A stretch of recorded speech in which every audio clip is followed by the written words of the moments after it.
What's up, guys? This is Mr. Wilson 1. I'm formerly known as WJB2580 on this channel. I've moved to a new channel for all gaming videos. That is Mr. Wilson 1. Link will be in the description. And I want to make this channel into a WWE channel where I tell you my thoughts and reviews on WWE happenings, I guess you could say. So tonight, I'm going to get to what everybody's talking about, but first I want to talk a little bit about Money in the Bank.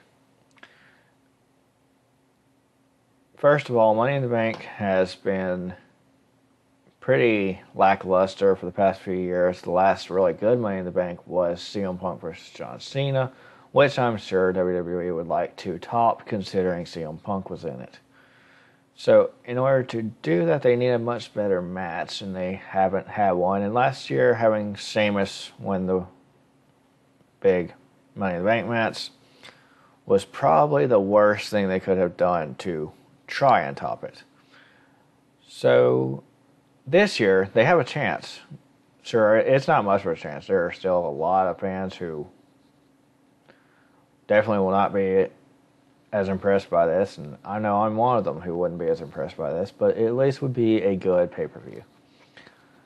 We have Roman Reigns, who nobody really likes, but WWE wants everybody to love, versus Seth Rollins, who we thought would have a comeback as a face, and instead immediately turned himself heel again, which I kind of liked, actually, but it doesn't help WWE's thing where they're trying to put over Roman Reigns, because they really should have made Roman Reigns go heel and had Seth Rollins be the face for a little while, but they didn't do that. But they still have a chance at making Money in the Bank great. Dean Ambrose, also a former member of the Shield, is in the Money in the Bank ladder match. The winner of that match gets to choose anytime they want to cash it in and go for the world title. So the main event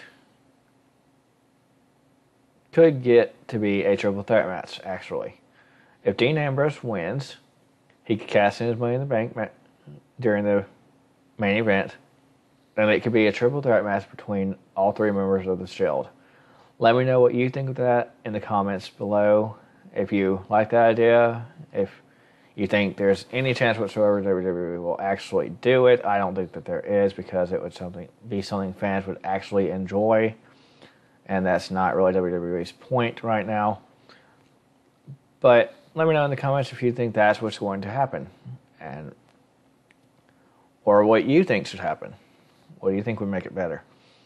So on to what everybody's talking about. The brand split.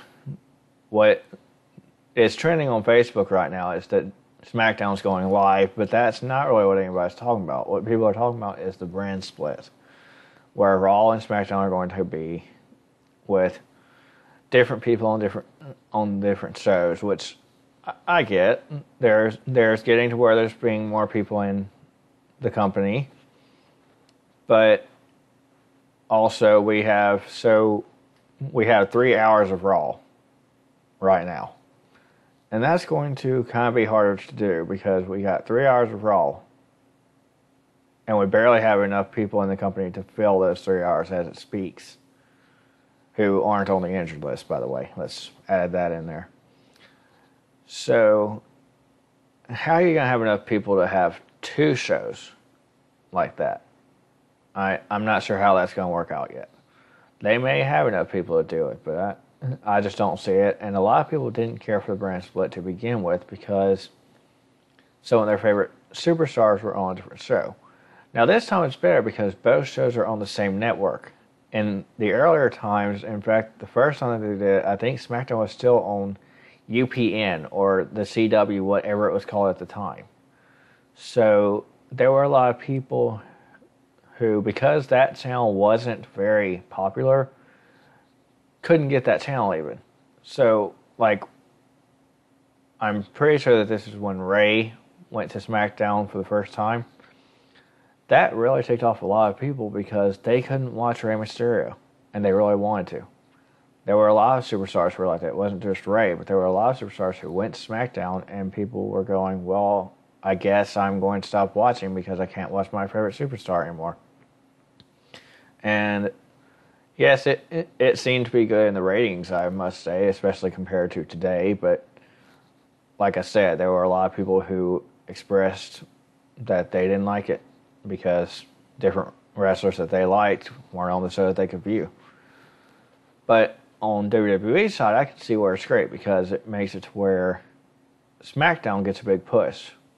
If they put more people on SmackDown who you like, that's going to mean that SmackDown's going to get more viewers because currently SmackDown doesn't get viewed nearly as much as Raw does. And this could kind of change that.